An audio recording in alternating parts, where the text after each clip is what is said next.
Congressman Anthony Brindisi is on the line here right now. You're a regular runner of the Boilermaker. I am.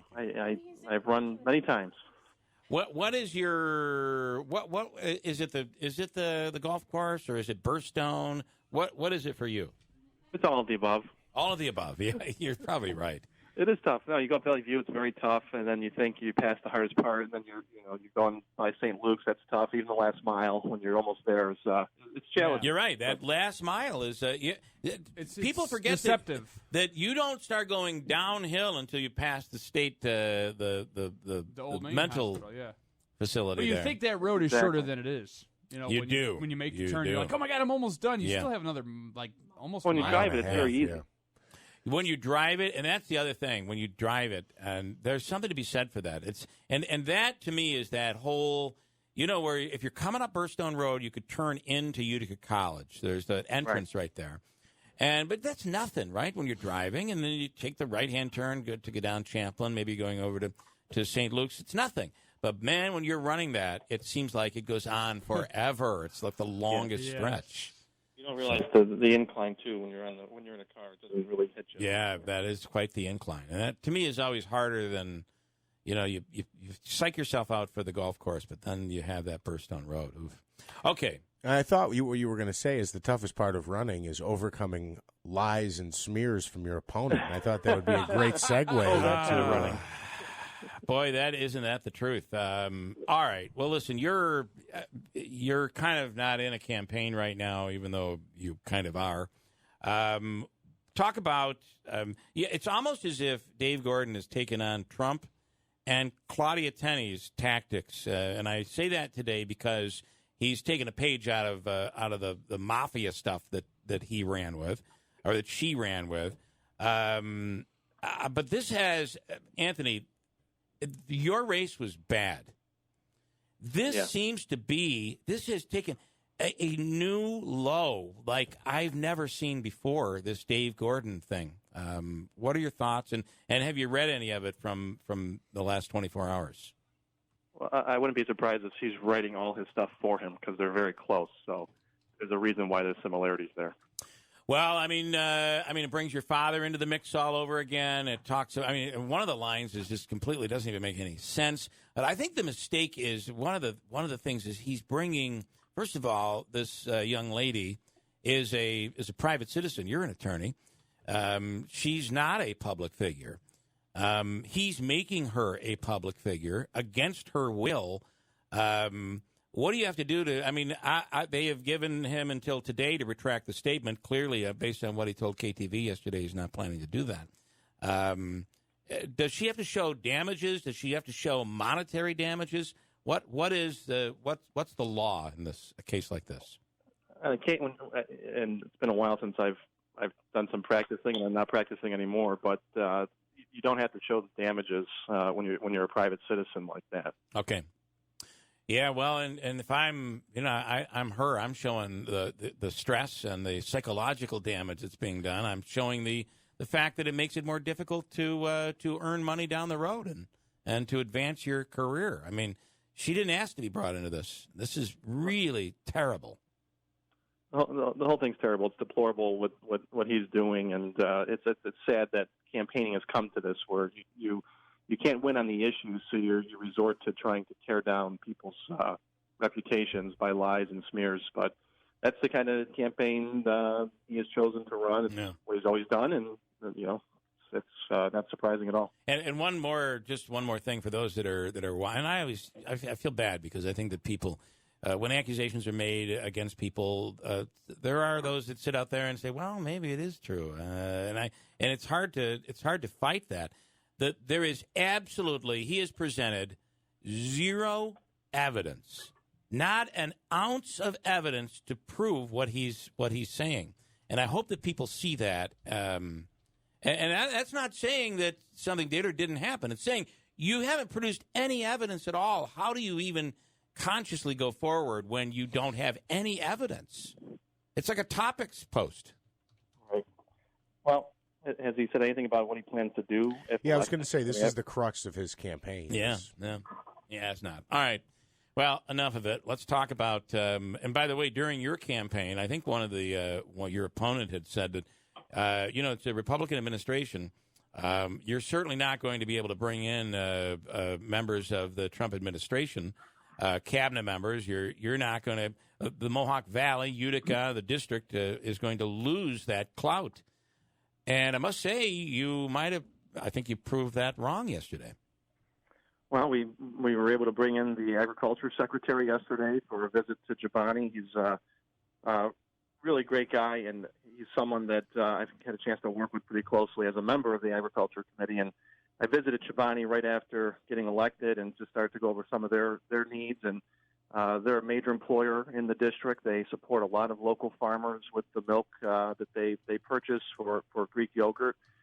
They have issues that they certainly need help with from USDA related to school lunch program and other areas. And when I was there, I said, well, let me see if I can get the Agriculture Secretary here to talk to you guys and see what we can do. And when I met him in Washington, I asked him to come up.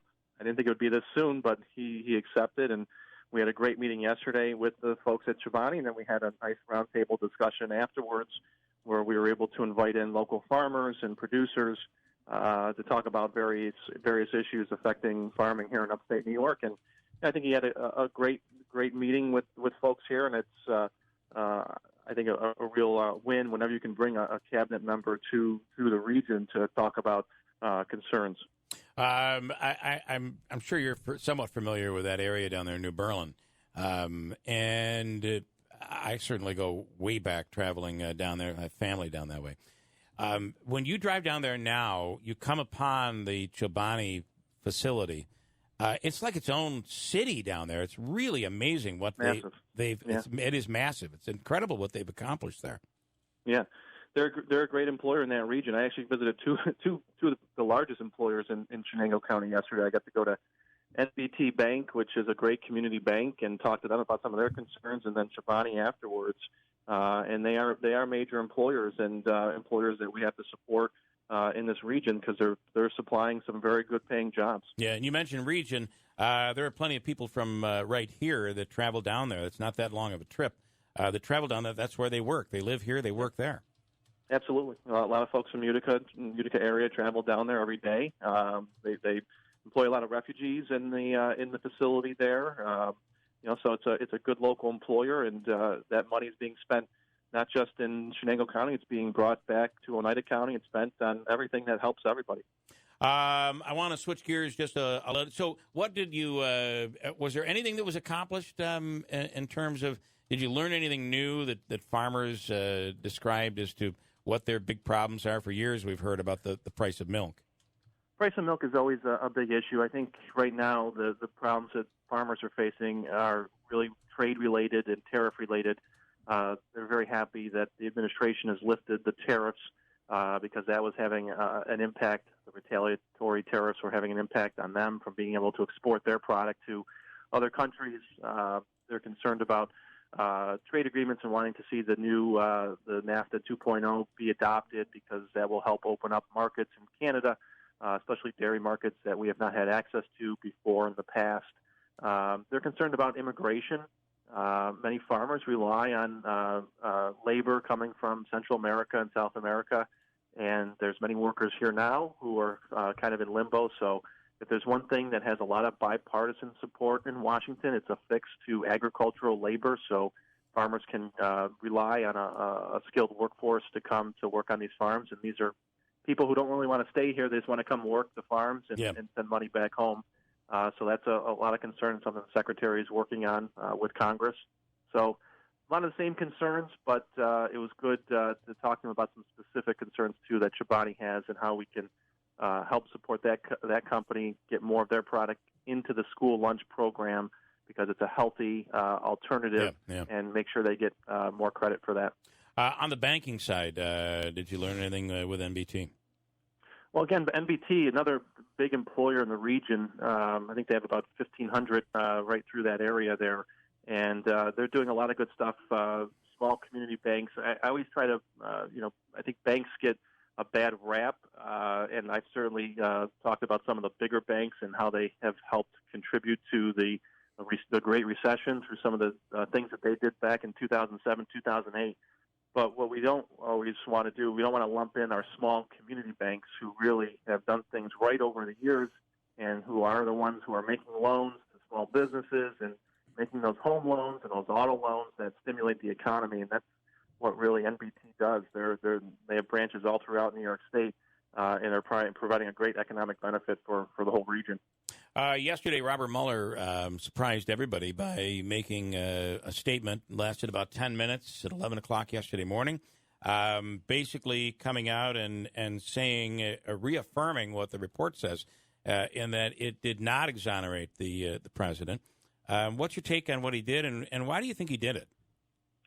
I'm not quite clear why he did it. Not much has changed for me. I think we have to move on here and start working on some things that we can get done over the next year and a half, whether it's infrastructure or drug prices or something to help our farmers or veterans. Those are the things I'm going to work on. Not much changed for me yesterday in terms of what Mr. Mueller said. I think we have to move on and try and get some things done now.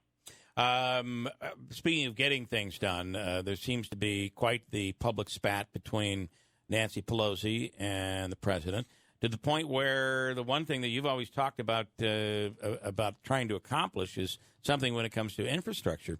And both sides seem to be not willing to move forward. What are your thoughts, and how do you get anything done in Congress? Well, there are ways to get things done. If things are going to happen, it's going to happen from the middle. It's going to take members from the middle on both sides.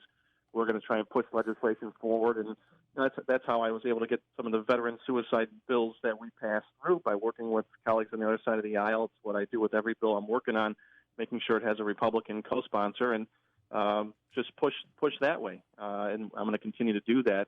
I hope that they can come together on an infrastructure package. I think it'll be a big win for the country if we can do that. And we'll see where things go. But I think a lot of it's posturing right now. And we'll see where it goes with that. But everyone's got to things got to blow up first before they can move forward. You're in certainly one of the oldest parts of the country in terms of infrastructure. Your district, the village of Ilion, is a great example of what can go wrong and how much money this costs to be able to fix these problems. Right, and Ilion's water issues are not unique. They're happening across the state and really across the country, and that's one of the biggest concerns I hear from local officials is just access to clean water, access to funding for upgrades to water and sewer treatment. Those are big areas that we need help with, and I think the federal government can play a big role in that area. So we'll keep pushing forward, but there are some things out there right now, especially when you talk about rural broadband and other grant programs. So I always encourage local officials to reach out to our office so we can kind of put them on the right track to finding some of those grant programs that are available right now to help with some infrastructure needs. One final, yesterday, earlier in the week, we reported that Remington was really expanding their furlough. Beginning on Monday, they'll be furloughing probably most of their workforce. It looks like, as of right now, most of their workforce. There'll be a 2-week paid vacation over the summer, and then they'll be off between Monday and August 12th. What can be done there? And, there always seem to be a government contract in there that would help them. The market is just so soft. The market is soft. I talked to the mayor of Ilion, and I spoke to the union yesterday, and I think there's just a lot of supply out there, a lot of firearms sitting on the shelves right now, and not as much demand as there has been in recent years. And I think the mayor put it pretty well to me, is that Remington, the workers there, they make a very durable product. It's not like a washing machine that they intentionally break every 5 years. Yeah. These firearms last for a long time, so you're not replacing them every 5-10 years because it's so durable and so well made. So there's a lot of supply out there, and not as much demand as there has in the past. We're going to work with the union there and the workers to try and find whatever assistance is available. We're researching that now, trying to figure out, because they are a union, they have a contract, whether or not unemployment. Yeah, and today they're waiting to hear who gets furloughed. Some will get to work over the. We are out of time, Anthony. We appreciate it, Congressman Anthony Brindisi. Great job. Thanks so much. All right, thanks. Guys.